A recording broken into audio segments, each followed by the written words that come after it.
বাংলাদেশে আমাদের যারা প্রবাসীরা ভাইরা যারা কষ্ট করে ওখানে আছে তারা যেন নিরাপদে থাকে, তাদের যেন কোনো সমস্যা না হয়, এটাও কিন্তু আমাদের দায়িত্বের একটা অংশ, সেটা আমরা দেখছি। সুতরাং আজকে ইফতার মাহফিল থেকে আমরা আমাদের প্রবাসী ভাইদের জন্য দোয়া করি, তারা যেন এই যুদ্ধাবস্থায় তারা যেন সুস্থ থাকে। এবং আমাদের একটাই কথা, বাংলাদেশের একটাই কথা, বাংলাদেশের সরকারের একটাই কথা, যে আমরা যে কোনো অবস্থায় যে কোনো মূল্যে এই যুদ্ধ অবস্থার অবসান চাই। এবার নগদে পাচ্ছেন হেলিকপ্টার অফার, তাই কেনাকাটার পেমেন্ট নগদে করুন আর বুঝে নিন 2000 টাকারও বেশি ক্যাশব্যাক সহ হেলিকপ্টার রাইড। পেমেন্ট শুরু করুন আজই। আজকে এই পবিত্র রমজান মাসে আমি এতটুকু এই কথা বলতে চাই যে এই 17 বছরের সংগ্রামের পরে একটি সুষ্ঠু নিরপেক্ষ ভোটের মধ্য দিয়ে, নির্বাচনের মধ্য দিয়ে বাংলাদেশে একটি গণতান্ত্রিক সরকার প্রতিষ্ঠিত হয়েছে। বাংলাদেশ জাতীয়তাবাদী দলের চেয়ারম্যান জনাব তারেক রহমান আলহামদুলিল্লাহ বাংলাদেশের মাননীয় প্রধানমন্ত্রী নির্বাচিত হয়েছে। নগরকান্দা সালটায় নির্বাচনের আগে অথবা তারও আগে গত 15 বছর ধরে যতবার আমি আপনাদের মাঝে এসেছি, আপনাদের বোন হিসেবে, আপনাদের সন্তান হিসেবে, আমি আজকেও আপনাদের বোন হিসেবে, সন্তান হিসেবেও আসছি।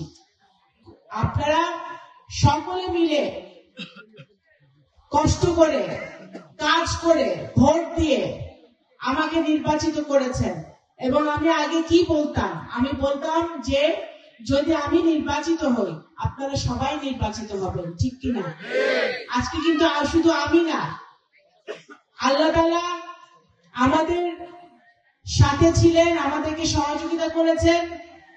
আপনাদের সহযোগিতায় আমি যখন সংসদে বসি, দ্বিতীয় দিন, দুই দিন আমাদের সংসদ চলেছে মুলতবি হওয়ার আগে, আমি যখন সংসদে বসি আমার কাছে মনে হয় আমি আমার সালতা উপজেলার, নগরকান্দা উপজেলার সকল মুরব্বী, সকল ভাই বোনদেরকে নিয়ে আমি সংসদে বসে আছি।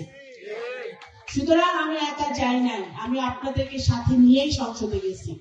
এখন সময় হইল দল মত ধর্ম বর্ণ নির্বিশেষে আমাদের সালতা গড়তি ইউনিয়নের উন্নয়ন করতে হবে, নাকি? এখন তো কাজ করার সময়, এখন কিন্তু ঝগড়া ঝাঁটি কাইজা বিবাদ করার সময় না, এখন কাজ করার সময়।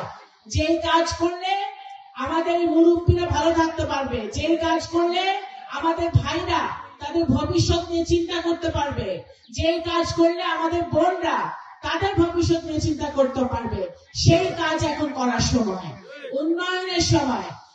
আমি ইতিমধ্যে এখানে আমাদের প্রশাসনের আমাদের নেতৃবৃন্দরা আছেন, কর্মকর্তারা আছেন, ওনাদের সাথে আমি ইতিমধ্যে কথা বলেছি যে সালতা উপজেলার বিভিন্ন ইউনিয়নে, গড়তি ইউনিয়ন সহ সকল ইউনিয়নে আমরা রাস্তাঘাট গুলো, যেগুলো আমরা আগে দেখেছি যে রাস্তাঘাটের অবস্থা ভালো না, এই গড়তি ইউনিয়নে বহু গ্রাম আছে এখনো রাস্তাঘাট অবস্থা ভালো না।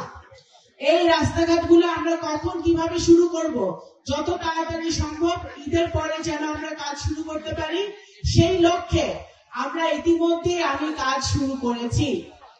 সালতা উপজেলা নির্বাচনের আগে একটা দাবি ছিল বা সেটা প্রয়োজন, আমি জানি যে সালতা উপজেলায় একটা গার্লস স্কুলের প্রয়োজন, একটা গার্লস স্কুলের প্রয়োজন, একটা বিদ্যালয়ের প্রয়োজন।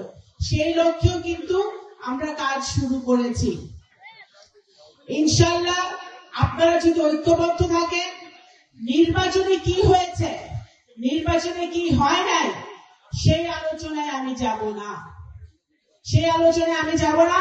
কারণ সেই আলোচনা যদি আমি নিয়ে বসি তাহলে আমাদের ঐক্য বিনষ্ট হবে, সেই ঐক্য আমি নষ্ট করতে চাই না।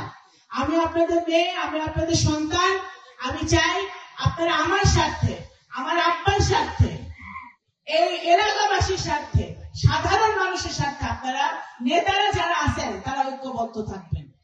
কারণ সাধারণ যারা আমার সামনে বসে আছে, আমার মুরব্বীরা, আমার ভাইরা, তাদের কোনো ঐক্যের সমস্যা নেই।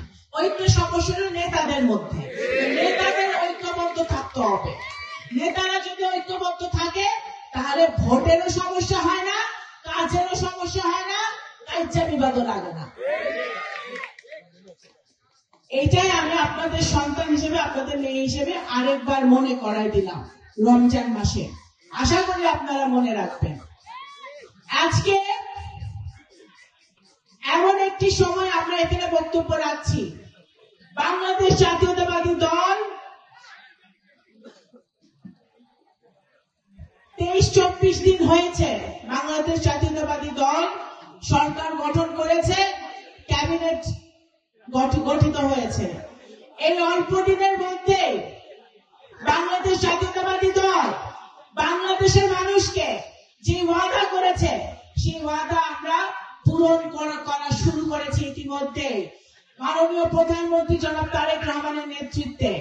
আপনারা দেখেছেন আমাদের কিছুদিন আগে সারা বাংলাদেশে পাইলট প্রজেক্ট হিসেবে আমাদের ফ্যামিলি কার্ড চালু হয়েছে। সেই ফ্যামিলি কার্ডের মাধ্যমে আমাদের মহিলারা ক্ষমতায়ন হয়েছে, আমাদের নারীদের, মা বোনদের, এবং তাদেরকে স্বাবলম্বী করার জন্য এই ফ্যামিলি কার্ড চালু হয়েছে। কৃষকদের ঋণ সুদ সমেত 10,000 টাকা পর্যন্ত মওকুফ করা হয়েছে। গতকালকে সারা বাংলাদেশে খাল খনন কর্মসূচি শুরু হয়েছে। আমিও এসেছিলাম আমাদের ফরিদপুর জেলার ভাঙাতে এই খাল খনন কর্মসূচি শুরু করতে, এবং সারা বাংলাদেশে মাননীয় প্রধানমন্ত্রী এটা শুরু করেছেন। কৃষক কার্ড যদি আল্লাহ দিলে ইনশাআল্লাহ রমজানের ঈদের পরে আমাদের কৃষক কার্ড দেওয়া হবে, যারা কৃষকরা উপকৃত হবে। সুতরাং বিএনপি যা ওয়াদা করে, যা বলে, সেটা অক্ষরে অক্ষরে পালন করে। আমি আপনাদের সন্তান হিসেবে যা ওয়াদা করছি সেটাও আমার বাবা যেভাবে আপনাদের জন্য করে গেছেন, সেটাও আমার বাবার মতো আমারও সেই দায়িত্ব ও কর্তব্য আমি ভুলি নাই, সেটা অবশ্যই আমি অক্ষরে অক্ষরে পালন করব। আজকে আমাদেরকে যারা ভোট দিয়েছে এবং আমাদেরকে যারা ভোট দেয় নাই, যারা ধানের শীষে ভোট দিছে এবং যারা ধানের শীষে ভোট দেয় নাই, আমি কিন্তু এই নগরকান্দা সালকার সবারই সংসদ সদস্য হয়েছি। আমার কাছে কখনোই কোনো ভেদাভেদ ছিল না, এখনো নাই, ভবিষ্যতেও থাকবে না। দল মত ধর্ম বর্ণ নির্বিশেষে সবার সেবা আমার বাবা করে গেছে। ইনশাআল্লাহ আমাকে যতদিন আল্লাহ তৌফিক দিছে, আপনারা যদি সহায় হন, আল্লাহ যদি সহায় হয়, আপনারা শুধু এতটুকু দোয়া করেন যেন আমাকে যেন আল্লাহ সেই তৌফিক দেয়, আমি সেই সেবাটা আপনাদের জন্য করে যাব ইনশাআল্লাহ। আমি চেষ্টা করছি, আমি কৃতজ্ঞ মাননীয় প্রধানমন্ত্রীর কাছে যে উনি আমাকে একটি দায়িত্ব দিয়েছেন। এই দায়িত্ব যেন আমি পুঙ্খানুপুঙ্খরূপে পালন করতে পারি, সততার সাথে পালন করতে পারি, সেটাও আপনারা আমার জন্য দোয়া করবেন। এবং এই দায়িত্ব পালন করতে গিয়ে আমি তার মাঝে যেন আমি সালতা, গর্তি, নগরকান্দার প্রতিটি মানুষের কাছে আসতে পারি, এবং আমি চেষ্টা করতেছি আপনাদের মাঝে আসার, আপনাদের পাশে থাকার, আপনাদের দুঃখ দুর্দশার কথা শোনার। সেটা যেন আমি করতে পারি, সেটাও আপনারা দোয়া করবেন ইনশাআল্লাহ। আজকে বাংলাদেশের অনেক প্রবাসী এখন মধ্যপ্রাচ্যে যে যুদ্ধ অবস্থা বিরাজ করছে, সেই যুদ্ধ অবস্থায় অনেক প্রবাসী কষ্টের মধ্যে আছে। আমাদের নগরকান্দা সাঁতারও অনেকে আছে যারা বিদেশে ওই জায়গায় থাকে, মধ্যপ্রাচ্যে থাকে, তারাও অনেক কষ্টের মধ্যে আছে এই যুদ্ধের মধ্যে। আমরা আপনাদের মেয়ে, আপনাদের সন্তান যে দায়িত্ব পালন করছে, আমার এই দায়িত্বের মধ্যে এটাও পড়ে যে আমি আমার প্রবাসীরা যারা আছে তাদেরকে কূটনীতির মাধ্যমে, পররাষ্ট্র নীতির মাধ্যমে আমরা যারা তাদেরকে যেন সুস্থভাবে ফিরিয়ে আনতে পারি, এবং যারা ওখানে আসে তারা যেন ওখানে নিরাপদে থাকতে পারে। এই সৌদি আরব, কুয়েত, কাতার, দুবাই, বিভিন্ন দেশে আমাদের যারা প্রবাসীরা ভাইরা যারা কষ্ট করে ওখানে আছে, তারা যেন নিরাপদে থাকে, তাদের যেন কোনো সমস্যা না হয়, এটাও কিন্তু আমাদের দায়িত্বের একটা অংশ, সেটা আমরা দেখছি। সুতরাং আজকে ইফতার মাহফিল থেকে আমরা আমাদের প্রবাসী ভাইদের জন্য দোয়া করি, তারা যেন এই যুদ্ধ অবস্থায় তারা যেন সুস্থ থাকে। এবং আমাদের একটাই কথা, বাংলাদেশের একটাই কথা, বাংলাদেশের সরকারের একটাই কথা, যে আমরা যে কোনো অবস্থায় যে কোনো মূল্যে এই যুদ্ধ অবস্থার অবসান চাই। আমরা এই সমস্যা, এই বৈশ্বিক সমস্যার একটাই সমাধান, সেটা হচ্ছে কূটনীতি, ডিপ্লোমেসি এবং আলোচনার মাধ্যমে এই সমস্যার সমাধান করতে হবে। যে যুদ্ধ অবস্থা বিরাজ করছে, সেই যুদ্ধ অবস্থায় কোন দেশে কোন মানুষের ক্ষতি ছাড়া কোনো উপকার হওয়ার না। সুতরাং এই অবস্থা থেকে যেন আমরা তাড়াতাড়ি নিস্তার পাই, সেটাই আমি দোয়া করছি ইনশাআল্লাহ আমরা সকলে মিলে। আমি আর কথা বাড়াবো না, আপনারা আমার জন্য দোয়া করবেন, আমিও আপনাদের জন্য দোয়া করছি যেন আপনারা ভালো থাকেন, সুস্থ থাকেন। এবং যে কারো যে কোনো সমস্যা হলে, কোনো বিপদে পড়লে, আপনারা আগে যেরকম আমাকে যোগাযোগ করেছেন, এখন আরো বেশি করে যোগাযোগ করবেন, যাতে আমি আপনাদের কোনো উপকারে আসতে পারি। ঠিক আছে? আপনারা দোয়া করবেন, ভালো থাকেন। বাংলাদেশ জাতীয়তাবাদী দল।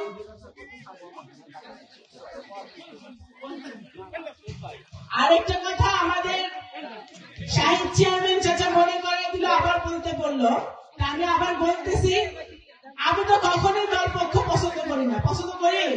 আমি তো সবসময় বলি যে দল পক্ষ উপকারে আসে না, কাইচারাঙ্গা উপকারে আসে না, শুধু মামলার পর মামলা হয় আর লোকজন শুধু জেলে যায়। সুতরাং আমি বলবো যে আপনারা কাইচারাঙ্গা বাদ দিয়ে, যত ঢাল চকি আছে ওগুলো ফেলাই দিয়ে আপনারা নিজেরা ঐক্যবদ্ধ ভাবে ভালো থাকেন, সুস্থ থাকেন, সেটাই আমার চাওয়া। আর যদি না হয় তাহলে আইনের গতিতে চলবে, এখানে আমার কাছে এসে কোনো লাভ হবে না।